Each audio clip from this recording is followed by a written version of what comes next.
This lovely day will lengthen into evening. We'll sigh goodbye to all we've ever. Good Sunday morning, everybody. You know, we rarely ever have authors on this program, 20-some-odd years, and you could probably count them all on the fingers of one hand, maybe two. But there is this amazing book that crossed my desk the other day. It is Society 3.0, How Technology is Reshaping Education, Work, and Society. It was sitting down and reading this was kind of a revolution for me. The author is here with us today. She is Dr. Tracey Wilen.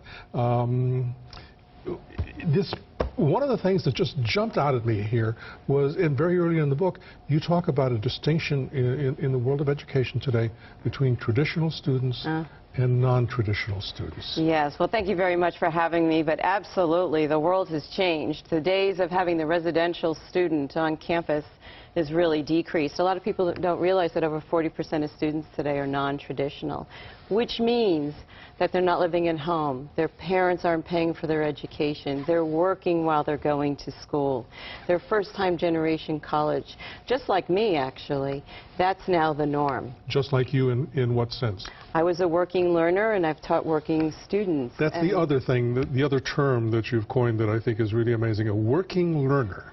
Absolutely. Work and learning and education have converged. And I think that's one of the trends that is really in the forefront today, that in order to stay skilled and relevant in the workforce, we need to continue our education. So many of us take education and work at the same time, because you have to. You have to keep your skills current. But in order to do that, there is a price in terms of the family structure, for one thing. Right. Fortunately for us, education has more access today. Right, so in the days when I was going to school, I went on nights and weekends, and yes, it took a toll on my work life and it took a toll on my social life. Today there's more options. You can have professors come into the company. You can have an online option. You have hybrid, where you might have a couple of classes in a classroom and a couple online. Because of having technology so available, we have so many more options. So I'm very optimistic. Before we started the program, you were telling me about your education and how each step of the way it wasn't enough. Exactly, and still it's not enough. You know, my immigrant family, they believed in education. They wanted me to get that BA. That was it in liberal arts, and then I would be set for life. I moved out to Silicon Valley, and it was a slap in the face. I wasn't technical, and I didn't have a master's in engineering or in business, and that's what you needed to be relevant. After I completed that, I still needed more. In order to be relevant, I continued on to a doctorate, and I continued on to postdoctorate so I could pick up on technology and studies. So where do you go from here in terms of having letters tacked onto the end of your name? Well, you could get a law degree, I suppose. That would be very helpful today. I would imagine so, yeah. Yeah, I mean, there's no limits anymore in education. It's not a one-stop shop, and I think that people need to realize that the degree that used to be just fine from the 60s or 70s, maybe when you graduated, today is not enough, and the numbers show that. You know, the people who are uneducated have higher unemployment, and people who are educated have more employment. You know, the scary thing for me sitting here listening to you is thinking about all of the people who have the goal, have the interests, they have the intelligence to deal with all of these things, and yet you live in California too, and you know that it's almost impossible for most people to get an education because of the cost. Oh, absolutely. And let me tell you, I was sleeping on a futon eating peanut butter and jelly for 6 years to get through, working a couple of jobs. It depends on where you place your value, and fortunately for us in California, because I'm from New York, the cost of education is lower than many other states. In fact, it used to be the lowest. Well, the important word is used to.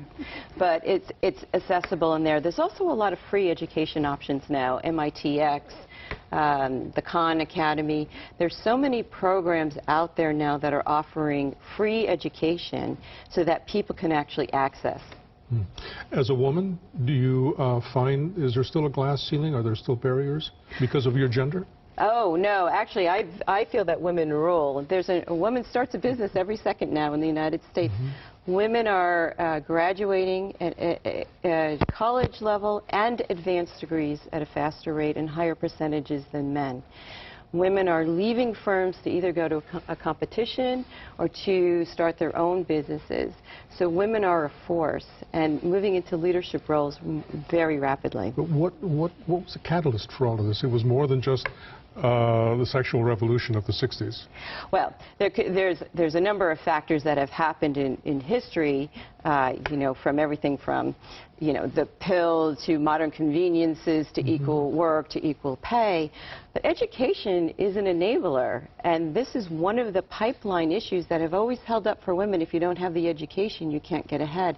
And now women are ahead, and now women dominate in education. So it's very exciting. You've done a tremendous amount of research in the book, but I'm wondering, has anyone looked at the impact on children when they have a mother who is working and going to school and not spending that much time with them? Well, I haven't. You know, one of the things that we did look at, or I looked at to prepare for this book, was some of the demographic shifts in the United States. So I looked at the Census Bureau, which just came out, the census report, and seeing how, you know, the profile of the United States has shifted. Single parents, I think dad is more of a shift, or different configurations of family, or families moving back home with grandparents, right? So those are some of the shifts. So you say, how does that impact work? What kind of services now do we require in work that can support these new kinds of family structures? Like child care, health care on campuses now and in the workplace, food, dry cleaning. You know, how does education support these new configurations, right? We can't have families going to school because if they have children, they need to have child care. So how does the online and technology fill in some of these new models? You talk about how technology in the form of, for example, smartphones, is the catalyst behind changes within educational institutions. Oh, absolutely. I mean, most universities have an app now, so I can connect to the university through my phone and be able to do education, learn anytime, anywhere. It doesn't have to be confined anymore to a room. In fact, technology can really enhance not only the classroom experience, but technology can connect me to you. If you have telepresence here, I can bring you into my classroom. Imagine my students having a class with you, right? I'm up in Palo Alto. I can't bring you in to my students in classroom, but I could bring you in using technology. And that would be a great experience for my students. Well, we'll talk about that off camera. But are universities open to this? Oh, absolutely. I mean, we're seeing a dramatic increase in mobility. So some of the technologies that I look at is multimedia, which includes video, mobility, which includes the smartphones and mobile devices, robotics, gaming, and social technologies. So I track those 5 technologies to see how and where can we use this. Multimedia, you can have, as I mentioned, I create my own videos. I do this because my students got bored. They got bored of me. So I went home, created a video, a lecture, used some Madonna music, some pop music, whatever I could find, Lady Gaga, put it together, and my students went crazy. They started downloading it, you know, virally, right? Because I was engaging them in a new way. To me, if they're learning, technology is just a distribution channel. How can I get my students connected and learning? But how sure are you that they were learning? Exams. Yeah. Right? And is that still a piece of paper and you were walking around peeking to see if anybody's cheating? You have different ways that you can assess, right? Obviously, you can have learning objectives and you can have different assessment tools. But the idea is if the students is learning and applying it in their jobs, I feel like I have success. If they're passing their exams, or whatever the criteria assessment tool is, then I have success. Here in California, where we have this multicultural melting pot of folks, so many cultures, how well, do you have a sense of how well cultures, more traditional cultures, are accepting this sort of thing in their families? Oh, in the different families. You know, not at the family level. I have to say I'm not an expert in that. In the college campuses, or when you're working with students, technology is viral. We learn it from each other. That's why group learning is so much fun. If you can pair people in a way that one can use the technology and one can learn the Excel or the analytics from somebody else, you have a really good environment. We're lucky in California. We have some of the brightest cultures here, very different than other parts of the country. So we're just it's just a brilliant state, you know, particularly in Los Angeles or up in Silicon Valley. We just have a wonderful melting pot of brilliance. Now, we're not going to let you get away without some tips on how to deal with what you should be doing if you're looking for a job, on and on and on and on. But we're going to do that right after a break. Thank you. All right. Stay with us. This is Midday Sunday. Our guest today, Dr. Tracey Wilen. She is the author of Society 3.0, How Technology is Reshaping Education, Work, and Society. But we're going to kind of diverge directly off of this, and we're going to look at some stuff that one should do if they're unemployed. That's right, because this comes up for a lot of my students. People ask, you know, what do I do if I'm unemployed? What I'd rather talk about is let's talk about 5 knee-jerk reactions, 5 things not to do. There you are. When you're laid off. And the first one is don't start a business unless... Unless everybody says, oh, I'm laid off, now's the time for me to go start that restaurant, start that flower shop, start that business I always wanted to do. If you don't research it, you don't do any background, you don't understand how to run a business, it's very hard to transition from a corporate world to a small business.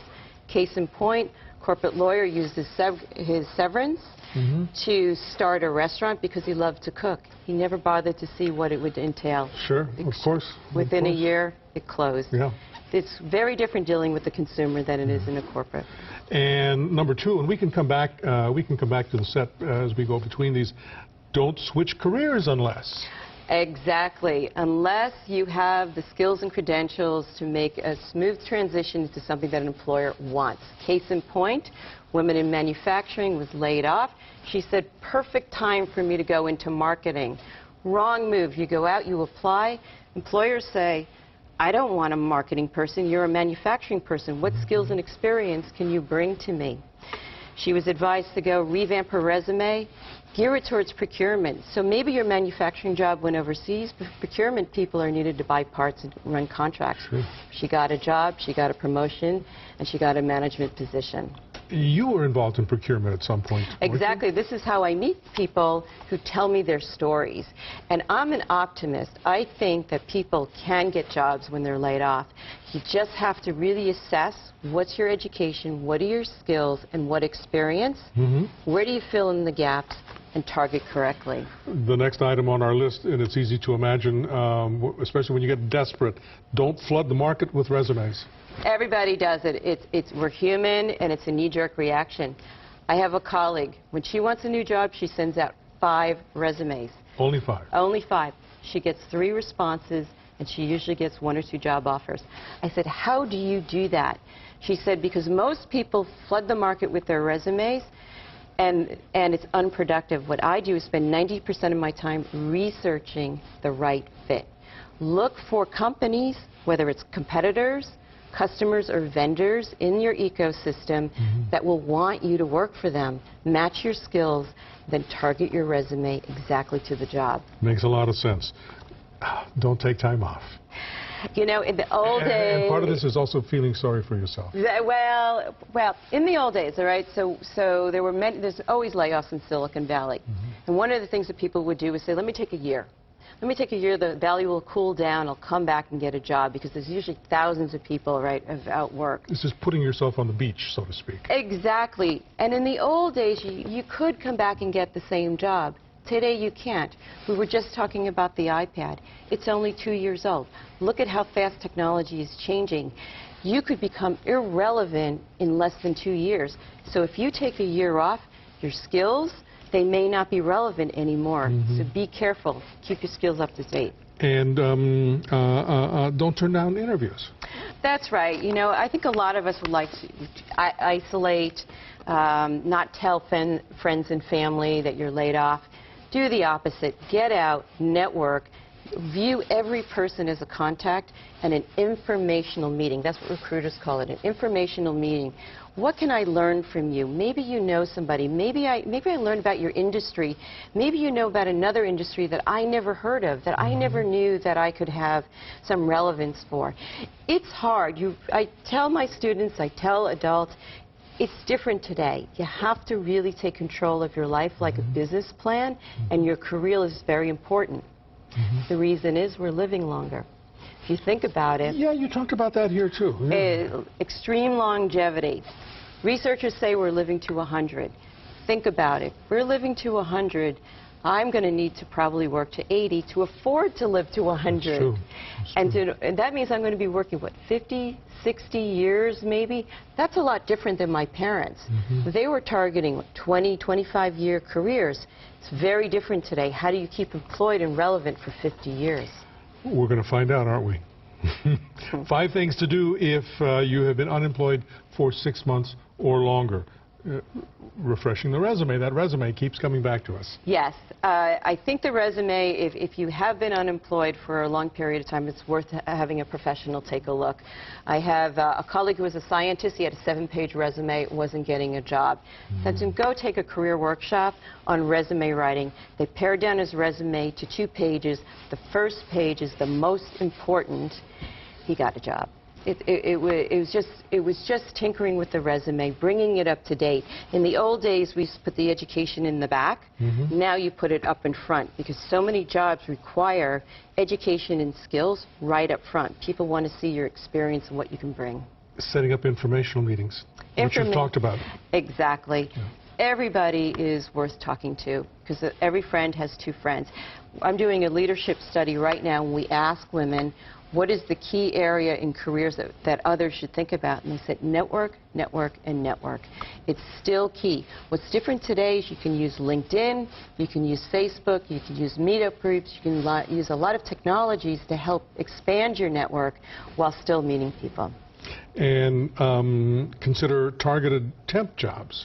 Yes, so temp jobs are underrated, but really this is a place where you can get, it's like a consulting job. That's how you can package it, that's how you view it. You can get exposure into companies, you can learn skills. I did temping for a year before I could secure a solid position in Silicon Valley, and really had exposure to so many different opportunities.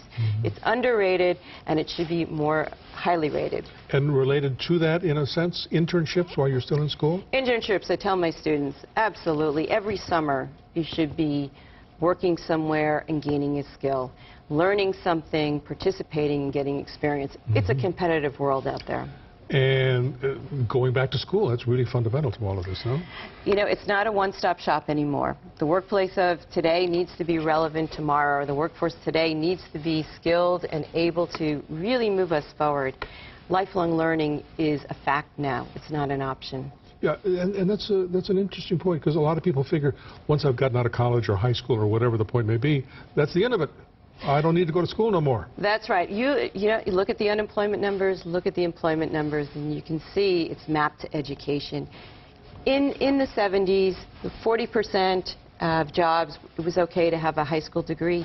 Today, it's like 60-some-odd%. You absolutely need to have degrees. But there's also the point there of continuing education. I mean, I think that if you decided you wanted to go off and study photography, that somehow or another that's going to work out and make you more valuable as an employee, enrich your family life, and so on and so forth. Just the ongoing discovery process. Oh, absolutely. I mean, photography can lead into multimedia, which can lead into a number of things. Yeah. Network, network, network. Network, network, network. Relationships and networking still comes up over and over again as the best way to get a job. It's always the job that somebody knows about, that somebody can share with you, that you can learn about where your next step is. And so how do you overcome, let's say you worked for Joe Schmo's spring factory and you had a disastrous time there. How do you overcome that when you're talking about network, network, network, and having a reputation, building that sort of thing? Is there a way to get over these kind of forgettable moments in our lives, career lives? Oh, you know, well, one thing is it's going to happen over and over and over again. As I mentioned, since we'll be living to 100 and having so many careers, it's the norm now. Expect to get laid off a couple of times in your life, unless you're very lucky. But that's just the reality. So you stiff up a lip and keep going. I do tell people, don't sit at home. Actually, get up, get dressed, go to a space. There's a lot of shared workspaces, library, Starbucks. Go like you're going into an office and have a structured day. Don't forget about your workout, your social life. This will keep your spirits high. All right, we got to keep our spirits high one more time with another break. We'll be right back. There's a look at the book. It is Society 3.0, How Technology is Reshaping Education, Work, and Society. We've got about a minute left. Is it technology that's motivating everything, or is it a combination of things? Or I wonder if maybe society might not be moving things in the sense that we demand new things. That's a really good point, and that's an investigation and journey that I'm on. My first investigation with .edu, which is a previous book, was really looking at how technology was influencing education. Through that research and journey, I realized that society was rapidly changing, but was it technology that was changing society, or was society just changing? And then technology was also creating accelerated impact on work. This was putting pressure on higher education to live up. So that's when I started to converge the research. So I looked at what is the impact of society and technology on work, and then how does that impact educators such as myself, so that we can make sure that our students are prepared. One of the predictions I do have is that education and businesses will become much more linked. In the past, education was very separated from work. You went to school, right? Then you went to work. Today, the two will become very linked, because it's too important to be able to be employed. We got to get out of here. Thanks, Doctor. We appreciate you being with us. Thank you very much. And thanks to all of you. We'll see you here next week.